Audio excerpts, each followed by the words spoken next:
In this three-part program, Gold Star Mother Nadia McCaffrey talks about her three near-death experiences: the death of her son Patrick in Iraq, her efforts to help soldiers returning from combat, and answers questions about the near-death experience and the after-effects of the near-death experience. I saw some horrible things that some of them have happened now. I did travel to the Middle East because I wanted to see. Nothing like a near-death experiencer who wants to know the truth. I needed to go there to see for myself. When I did that, the sky that I saw in this live review was there. I couldn't get out of the plane. Somebody had to help me stand up in the plane to walk out, and I saw the dust, the gray dust. I saw the air. Everything was like it was shown to me. And yes, my son's death was clear, although I didn't understand it at the time. What happened in Japan was shown. It's not over. We have to go through lots of things. And I don't talk about it anymore. I'm going to finish the write about it and put it in a book, but it's up to us. Basically, we have free will, it's up to us. It looks like we are on a cul-de-sac. We can't get out from where we are, but we can. That's why two futures were shown. We need to elevate our consciousness. We are stuck into a space where we need to be growing out of. And the more people will elevate themselves, the better chance we have. 2012 is not the end of the world. It's the end of many things that we are used to. Yes, will change and will come to an end, including catastrophe. We'll see more of that, but we have already seen quite a few. It's a survival thing. It's also we have to be back in balance with the earth. We need to understand where we come from. I was shown also how to start centers and a way to survive, or ways, different ways to survive. Everything has to be natural, including healing. We have to go back to our roots. We are self-destructing. Nobody's doing it to us. We are. We need to be wise. So one of the things that I've started to do with the veterans, we're in the process of opening a couple of centers. But what we are starting to do is organic farming everywhere, self-sustaining way of life, including power, water, everything else. It's here. We have the knowledge, we have the technology, we can do it, but we are ignoring it. Not completely, but we need to wake up. Basically, that's what the message is about. The planet will survive. It doesn't matter what we do to it. It will. It's been through it before. We just don't respect our planet well enough to be in balance with it. And we can heal ourselves. We can forgive ourselves. We can love ourselves. I'm not sure that I do love myself completely, believe me. There are so many things that I could have done with much more love. I'm trying to change. Every day, it's a focus that I have. to be part of people's life and not to be a judge, not to be judgmental, to be good, non-conditional. It works, you know. It's tough because that ego still shows around the corner and say, hey, well, no, go away. But you need to remember and recognize it. So it's a long haul. My son has come back to visit since day one. After his death, you know, he was around, very much around. He's been back and forth. Not just that I feel it, but things happen. The last experience that I had, and I'm not quite over that, it's about a month ago. A friend of mine came to visit, that's Bill Verga, and he knocked on my door, and I said, what are you doing here? And he said, well, I don't know, but I think I have to be here. Okay, and he was right. The night before, or 2 days before he showed up exactly, in the middle of the night, I had a big, I was hurt by someone, not physically, but nobody was at the house, so the veteran were gone. The house was to myself. And I didn't sleep. After I got that phone call that really, really not just hurt me, but bothered me deeply, I started to cry and sob, and I think, now if I don't do this, you know, I'm stronger than this, why am I doing this? I don't know the answer exactly why I started to do this or react that way. But I sat in my chair and just talked to Patrick, to my son, trying to understand, you know. And then I made myself a cup of tea. I walked to the microwave, and before I even touched the microwave, the cup in one hand, and I was going to grab the handle to open the microwave. A rod of light came out of my finger from the cup to the microwave. I dropped the cup, went to sit down, just left it. I was shaking. But it's not the first time. Just after Patrick passed away, my grandson gave me a hug, and he said, "Oh, Grandma, don't touch me anymore. You zapped me." I gave him a shock, electric shock. And this is ongoing with me. The light turned itself on in the house. TV, that was spooky. But we had people there. You know, I was not alone. When things like this happened, the house had at least 3 or 4 people in it. And one of the vet, I heard the scream, and he got out in his pajama and said, "What's going on here? There are spooky things, there are things happening." His air mattress, which was a pretty thick one like this, deflated under him and inflated back up again. He got out of the bedroom quickly. Another person who stayed here a couple of years ago, it was difficult, okay? We had challenges, he and I. And then he walked out into the garage, and by the side door slammed on him.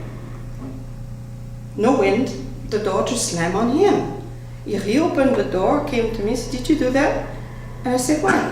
Did you slam the door on me?" I was not even near the door. And I said, "Why would I do that?" Oh, so he went back out again, and it happened again. That was horrible.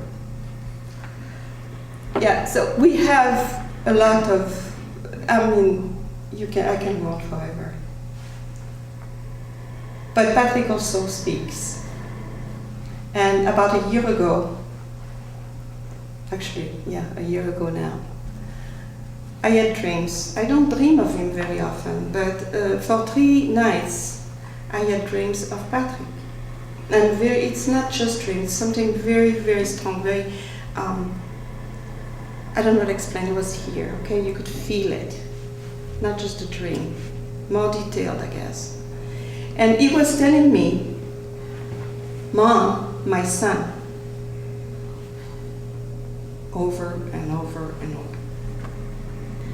So the third time it happened, I got irritated and I said, well, Patrick, okay, your son is fine. I'm the grandma here. I do everything I can, but he's okay. What do you want me to do? You know? June 23rd or 2nd, Patrick was killed June 22nd, 2004. Okay? June 22nd of last year, I get this phone call. I don't really recognize the voice, but it's a young man who is completely in tears, sobbing, can't speak. So I thought it was my grandson, Junior. And I just said, Junior, is that you? What's going on? And he said, no, I'm not Junior, but I'm your grandson anyway. I said, what? He said, yes, I just found out today that Patrick was my dad. He's just turned 20 years old. His mother decided to tell him last year because she's very ill. She has congestive heart failures and never told Tino, my grandson, my other grandson, that Patrick was his dad. I remember her very well. When we lived in Sunnyvale, she used to come and visit with me. And I liked her because she was a little different than teenage girls. You know, she could speak to you and she was very sweet. I like Monique, okay? And one day she disappeared. So I asked Patrick, where's Monique? Oh, he said, Mom, don't ask. Okay. So I didn't. But then I asked again later where she didn't reappear. And he said, oh no, we broke up, it's over. Oh, okay. Well, and I just mentioned to Patrick I would like to see her again, you know. Anyway, that's where it stood. And then, last year, I had this phone call. So since then, of course, he came with his mom to see me just about a week later. Got a bit of hold of the story. He is so much like his dad. They look so much alike. I have pictures where you can't really tell which is which, you know, beside the age, but it's really amazing. He thinks like his father. Never met him, but thinks like him. Like the same food. He wants to start to go to college because he had to postpone because of his mom. She was very sick and she's still very sick. So he's trying to take care of her. He is oriented with service work. He wants to take care of me. So it's quite amazing. But the dream, Patrick telling me, Mom, my son. I have another grandson, his name is Junior, or Patrick Junior. And he's fine. You know, he plays football, he's 16, girls, success. I mean, he's very good in school. I mean, Junior is nothing to worry about him much. And I have a granddaughter too. But Tino, his story is amazing, I think. And I need to be there for him, yes. So that's what Patrick was telling me. School. And we did the DNA test. He is my grandson, all right. So I guess I have to be here for quite a few reasons. I don't have a choice. I'm not well, my health is not good. But I can overcome whatever needs to, you know, to change. And I'm good with that too. So now I'm going to go home. And when I say go home, it means not just to Tracy. I need to finish what I started. I'm talking, and I have a lot to do. We need to complete the centers, make them open up and show as models what works, what doesn't work. Being here for each other, not judge people. And there are things also that need to be changed beside what with everybody, you know. What is suicide? Suicide is not something very well regarded by society. It's not well regarded by the military. Do you know that today, each day, we have 18 veterans and soldiers who commit suicide every day? 18 people. That doesn't mean that they are going to be doomed. I don't think we have the right to put a judgment on anything like that. I've been there. But the thing is also that before you get to that point, and I'm not talking about my experience because it was a loving one, but I'm talking about, let's say, a soldier or a veteran who has been to war, who has come back with PTSD, and it's post-traumatic syndrome disorder. PTSD can be treated, but not really controlled to a point where it disappears. It doesn't go away. It's a traumatic thing. TBI, it's pretty much the same. So basically all the people that I know are taking medications. Now, before they get the medication and they get the care, mental care that they need, they have to get to the VA, they have to get to whoever will take care of them. You can have PTSD without being in the military. You can have PTSD for a trauma of any sort. You have different levels. You have a ladder of PTSD. You can start at the bottom and then way up to a max. And I've seen the max where people lose it completely. And if they don't get care, well, many times suicide comes up.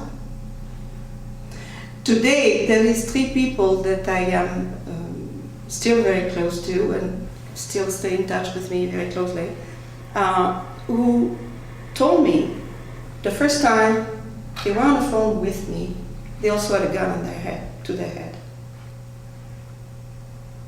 My goodness, if I would have known that.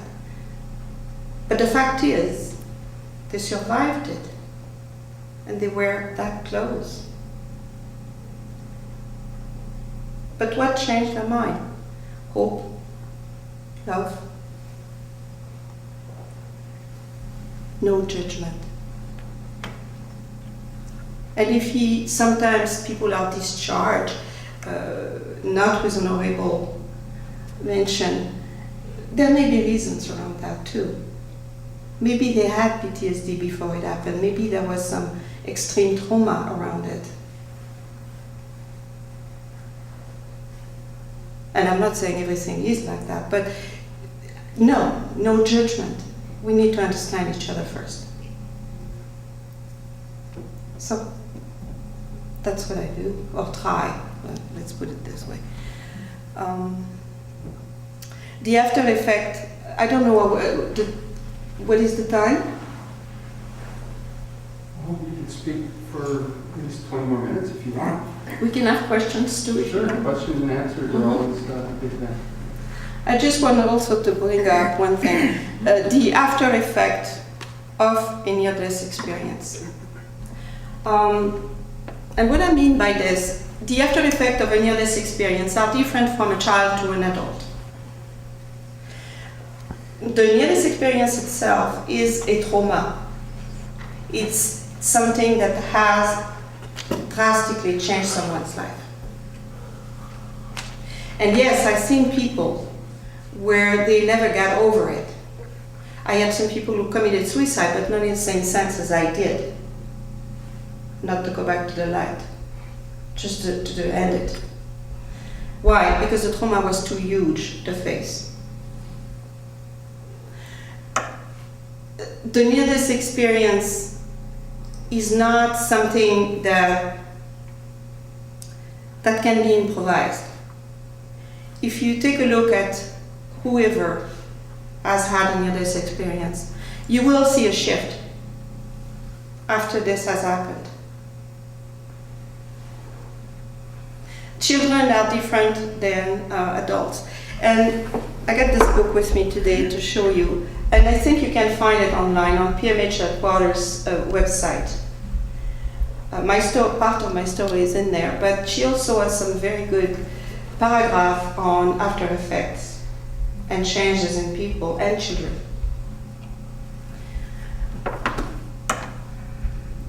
PMH is very available, by the way. If you call her or email her, she will answer you. And she spent probably 30 years of her life now doing research on near-death experiences, children and adults. She herself is an experiencer. The typical point that will be different with people and children especially is money. Money is not something that you're going to build and keep. It's not something that you want to accumulate. It's something that you need to share. Okay? It's typical. All the people that I've met, children experiencer especially, are like that. Nothing is about money. A home, a house, it's something very important for children and near-death experiencers. It's not necessarily the case for adults.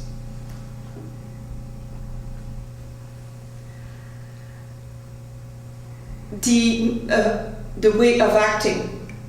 Children have a lot of problem readapting with society. They really don't know how to act after a near-death experience. There is a revolt that happened within with children. They don't understand this world anymore. They have been where the truth is. Why are my parents acting like this? Why did they tell me this when I know it's not true? Why are we going there? It's not the right place to be. Things like this. The mind, the soul, change. Religion is another shift. Some people who were completely non-believer have become deeply believing, but most of the time spiritual.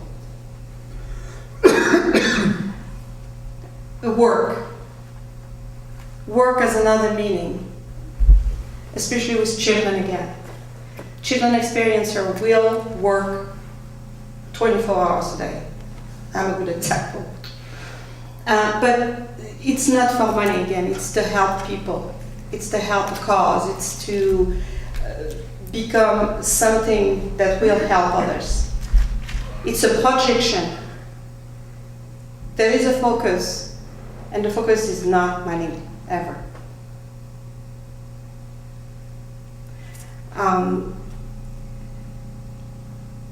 Understanding is a huge thing.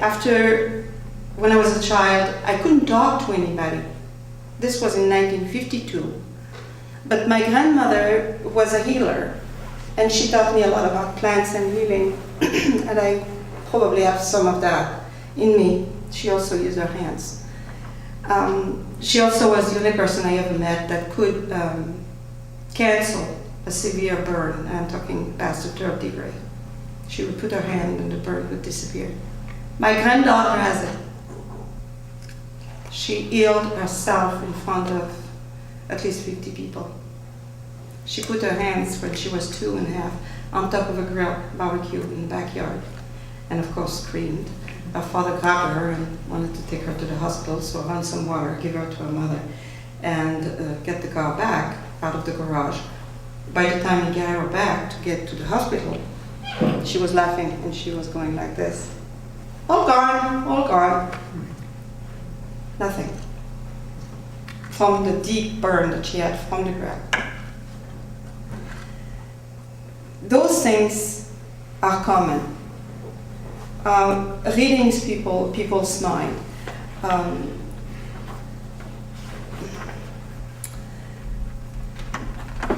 Knowing too much. Okay, that's basically what it is. It's not comfortable. It's not something that people who are in that spot like to do, usually. When I was, after my second near-death experience, one of the things that I could tell people were just like this, almost, was when they were going to die. I don't know why, I just could. And I also could say almost when and what kind of death it was going to be. Now, I was 18 years old. And many times I should have kept my mouth shut. Okay. But I didn't understand it. And, you know, when I saw some people hurt, I say, okay, this is not a gift, you know, it's something that you need to control, to understand and work with. It doesn't work like this. I told my mom that she was going to die young and the kind of death she was going to have. And why did I do that? Why in the world did I do that? I don't know. I have no idea. I stopped a long time ago. And you can block a lot of that. You know, it's not something permanent. It's not like people picture. It's not something that you can look at somebody and say, okay, I know what you think now. You know, no, it's not like that. It doesn't work like that at all, actually. There is wisdom attached to it.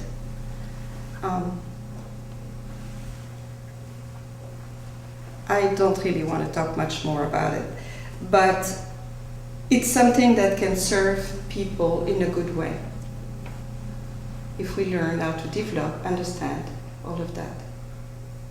My son also had quite a few gifts.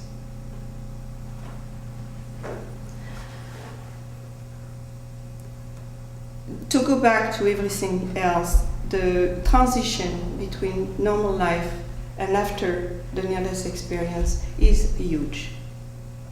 I was only 7, but after I returned to the convent, to the boarding school, I was infernal.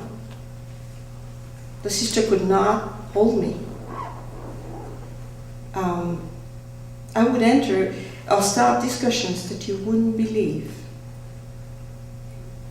And I ended up finished, one way or another. I had only one person that helped me all this time, all these years, was the Mother Superior.